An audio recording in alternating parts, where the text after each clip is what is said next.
kama tulivyoada kwamba tulisema tulikuwa tena na leo tutakuwa maeneo haya Yanga City Stadium kuhakikisha tunaangalia mchezo wote kwa dakika 90 na tayari dakika 45 zimetamatika kati ya Simba Sports Club dhidi ya Esperance ya Tunisia, na tayari mnyama yuko nyuma kwa bao 1-0, bao la mapema kabisa ambalo limefungwa, na tupo sasa hapa na mashabiki mbalimbali kwa ajili ya kuweza kuchakata na kuchambua kuona dakika 45 jinsi zilivyotamatika na tuone nini walichokiona na hasa wanazungumzia nini kuelekea kwenye dakika 45 za kipindi cha pili. Niko na moja kati ya mashabiki wakubwa vile vile wa mpira wa miguu na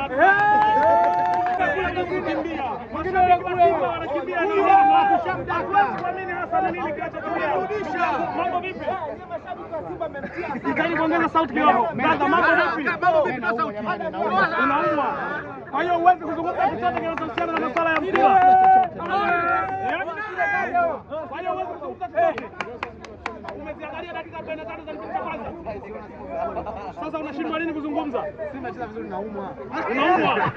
Ni shabiki wa Simba huyu anaonekana wazi kabisa. Anashindwa kuzungumza kutokana na matokeo ambayo wameyapata. Ni dakika 45 tu za kipindi cha kwanza, lakini anasema anaumwa. Tunaungana na shabiki mwingine wa Simba Sports Club. Brother, unataja majina yako na utakwambia tathmini yako. Mimi kwa jina naitwa Saidi, hii Simba itatuua. Simba itatuua. Lakini Simba tunaipenda na sisi tuvumilie, lakini itatuua. Mnaona mnaanza kupata matokeo yote hapa? Sio kweli, sio kweli.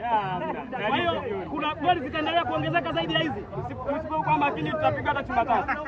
Wasipokuwa makini watapigwa hata chuma tatu. Wengine ambao na wao wanaweza kutupa yao na Waarabu tu. Kuna shabiki mwingine ambaye jana tulizungumza naye hapa, lakini leo hii anasema yeye ni Mwarabu. Hebu tuambie tathmini yako wewe. Mimi ni Mwarabu. Hii mechi bwana, sisi tunataka sisi kama Waarabu. Simba pigwa hata goli 5. Simba pigwa hata goli 5 tu. Kwa sababu kama mdomo kama waponza. Au ndo mnalipiza kwa sababu wenzangu jana tulipiza kwa sababu sio level zetu. Wapigwa hata Habibi Maktabaka.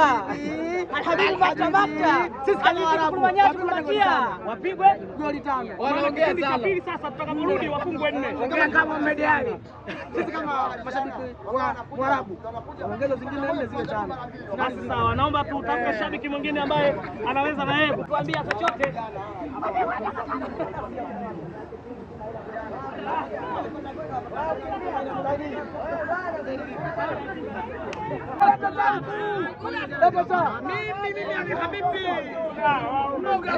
Ulika hapa. Ulisema mnaanza leo. Ulisema unaanza leo.